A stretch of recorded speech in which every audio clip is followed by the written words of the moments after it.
انا ولد I am a boy. میں ایک لڑکا ہوں.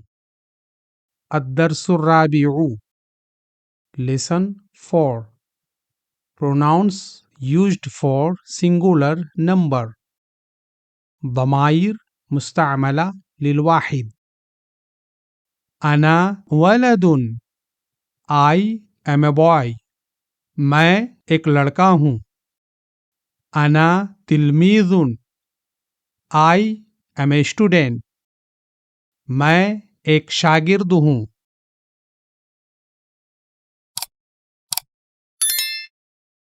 أنت رجل You are a man.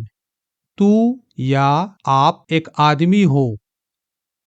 أنت مدرس You are a teacher.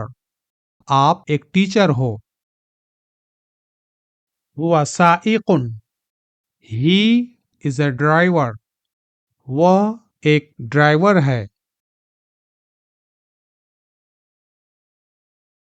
هو لاعب He is a player. وہ ایک کھلاڑی ہے.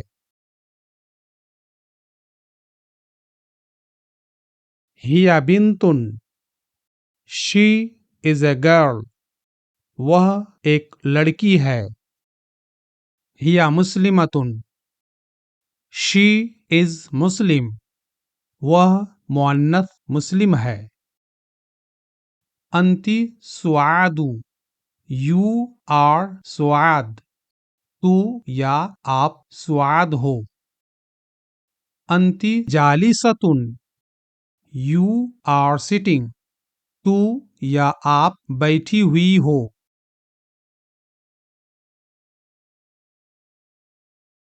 انا مہندس I am an engineer. میں ایک انجینئر ہوں. انت طبیب You are a doctor. آپ ایک doctor who.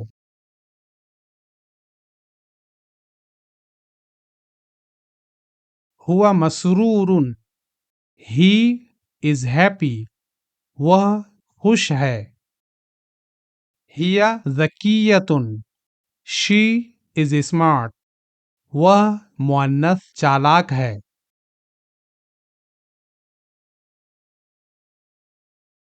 انتی مسرورۃ You female are happy. تو یا آپ مؤنث خوش ہو. ہی خبازۃ She is a baker. وہ مؤنث ایک نان بائی ہے. انا موظف I am an officer. میں ایک آفیسر ہوں. انت تاجر You are a businessman. آپ ایک تاجر ہو. انا Khizri I am a greengrocer. میں ایک سبزی فروش ہوں. انت فاکہانی You are a fruit seller. آپ ایک میوہ فروش ہو. ہوا صغیر He is younger. وہ چھوٹا ہے. ہی کبیرۃ She is elder. وہ بڑی ہے. آپ سے گزارش ہے کہ چینل کو سبسکرائب، ویڈیو کو لائک، شیئر اور کامنٹ کیجیے.